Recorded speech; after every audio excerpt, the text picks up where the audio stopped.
আমি সিনেমা বন্ধ করে দিয়েছি। বন্ধ হয়ে যেতে পারে সাকিব খানের তাণ্ডব, এমনটি জানিয়েছেন প্রযোজক।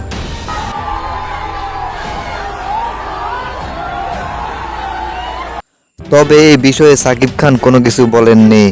সাকিব খান যতক্ষণ পর্যন্ত না কোনো কিছু না বলছে ততক্ষণ পর্যন্ত শিওর হয়ে কোনো কিছু বলা যাচ্ছে না। ভাইয়ের সাথে আমার কথা হয়েছে এবং এটা আমরা মীমাংসা করে ফেলেছি। সাকিব খানের সাথে নাকি ওনার সাথে ঝগড়া হয়েছিল, তবে এই বিষয় তারা মিটমাট করে ফেলেছে। তাণ্ডব সিনেমার খরচ বরবাদের চেয়েও দ্বিগুণ। তবে তাণ্ডব সিনেমার টাকা উঠবে কিনা সে নিয়ে প্রযোজকদের মধ্যে চলছে তর্ক বিতর্ক। যাই হোক, দেখা যাক অবশেষে কি ঘটে। ওনারা এরকম কোনো কাজ তারপরেও করে বা যদি কোনো ঝামেলা হয়, আমি যদি প্রপার কোনো সলিউশন না পাই তাহলে হয়তো আমি বন্ধ করে দেবো। কারণ দিন শেষে বন্ধ করে যদি সিনেমাটা চলে তাহলে আমার টাকাটা আসবে, সিনেমাটা না চলে টাকাটা না আসবে। আমি